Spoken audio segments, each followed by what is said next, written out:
Salam. DİM 2026 model tipli testlərin içərisindən qraflara aid belə bir sual. Diqrafın qonşuluq matrisindən danışır. Əvvəlcə gəlin geri qraflara geri dönüş etsək, biz bilirik ki, diqraf nədir? Yəni yönləndirilmiş qraf, bir də diqraf. Baxın, tutaq ki, A-dan B-yə bu həm yönləndirilmiş və ya diqraf adlanır.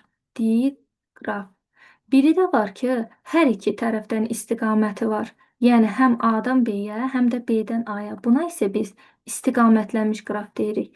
Biri də var ki, özü özünə, yəni geri dönüş edirsə, bir götürürük də biz bunu. Bu da adlanır ilcək. İndi əvvəlcə bunu silək. Baxaq görək testimizdə nə istəyir. Deməli, bizə deyir ki, diqrafın qonşuluq matrisindəki birlərin sayı. Ən çox olan. Əvvəlcə biz gəlin tapaq, görək ki, ümumi neçə təpəmiz var. Baxaq, saysaq görsək ki, 1, 2, 3, 4, 5, 6, 7, 8. 8 təpədir və 8 təpənin hər biri öz-özünə, yəni 8 vurulsun 8 bərabərdir 64 sayda təpəmiz, elementimiz var. 64 element. Yəni bu 64 elementin içərisində həm 0, həm də 1-lər təşkil edir. Bu 64 elementin içərisində biz deməli, gəlin tillərin sayına da baxaq. Nə qədər tillərimiz var? Tillərin sayını tapsaq, baxırıq. 1, 2, 3, 4, 5, 6, 7, 8. Deməli, 8 dənə tildir. Yəni, til nəyə bərabərdir? Til bərabərdir. Deməli, birlərin sayına, düzdür? Deməli, biri də var ki, özü-özünə ilgək. Onlar da bir götürülür da. 1, burada 1, burada 1, burada 1, burada 1, burada. Deməli, 8 tillər, bir də 8 hər bir ilgəyin özü də tildir. Deməli 8 üstə gəlinsin 8 bərabərdir 16. 8 üstə gəlinsin 8 bərabərdir 16 ümumi tilimiz var. Yəni birimiz var. İndi ümumi 64 təpədən, elementdən biz 16 dənə tilimizi çıxsaq, bizə qalır əlimizdə 48 dənə 0. Ümumi 48 dənə 0. İndi gələn testimizə baxaq. Diqrafın qonşuluq matrisindəki birlərin sayı ən çox olan sətirlərdəki sıfırların sayı.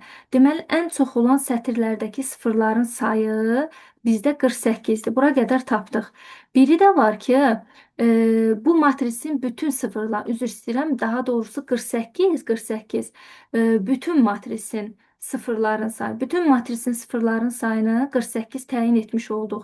İndi baxaq ki, yəni deyir ki, birlərin sayı ən çox olan sətirdəki sıfırların sayı.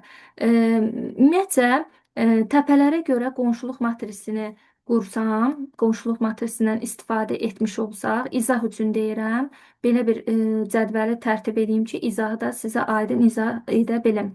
Nə demək istəyir burada? Tutaq ki, burada A təpəsidir, B'dir, C'dir, D'dir, Y'dir, F'dir, J'dir və H'dır. Düzdürmü? Baxırıq ki, A təpəsindən bir özü-özünə ilgək var, bir til.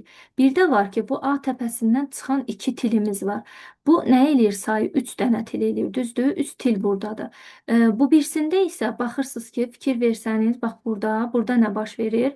Burada isə özündən yox, özünə doğru gələnlər var da. Düzdür? Özündən getmir, özünə doğru gələnlər var. Buna görə bu üstdən nə qədərdir bizdə? Hələ ki, bura qədər təyin eləyək. Tutaq ki, bizdə var əlimizdə, məsəl üçün qeyd eləyirəm, A, B, C, D, Y, E, J və H, düzdürmü? Deməli, qonşuluq matrisini biz belə təyin etsək cədvəlimizdə. Buradan da məsəl üçün A, B, C, D və s. Baxırıq ki, deməli A-nın özü-özünə var. Bir də A-nın B ilə H-a doğru, yəni tillərin sayını. B hardadır burada, H hardadır burada. Yerdə qalır 0, düzdür? Sıfırları qonşuluq matrisini qursaq, 3 dənə 1, yerdə qalır 0. Düzdür? Ümumi 8 dənə təpəsinə görə biz 3 dənə birlərin sayını çıxsaq, bizim əlimizdə qalır 5 dənə sıfırların sayı. Saysaq, bəli, neçə dənədir? 5 dənə, düzdür? 1, 2, 3, 4, 5, 6, 7, 8 dənə təpəni təyin edəndən sonra birlərin 3 dənə birlərin sayını çıxanda, ola bilər mən burada hansınısa əksik vurdum, amma mahiyyət etibarı ilə 8-dən 3-ü çıxanda bizdə qalır 5 dənə sıfırların sayı. Və bundan neçədə nədir? Sayını tapanda neçə saydadır bundan? Baxın, sayını tapanda baxın biri buradadır. Digər rənglə qeyd eləsəm, baxın, məsəl üçün deyək, bax bu biri buradadır, 1, sonra biri burada 2, 3 və 4. 4 dənədir, düzdür? 4 dənə olduğuna görə deməli biz nə edirik? 5-i vururuq 4-ə. 5-i 4-ə vuranda deməli bir sətirdəki saya görə, 4-ə görə, 4 ədəd saya görə 20 ədəd sıfırımız var. İndi burada deyir ki, deməli bütün sıfırların sayından nə qədər azdır?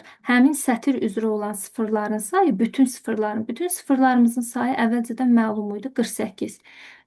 Bir sətrə görə də 20. Yerdə qalır nə? 48-dən 20 çıxsa, əlimizdə qalır 28 sıfırların sayı. Deməli, aradakı fərq 28 olmuş olur. O da Y variantı. Sağ olun.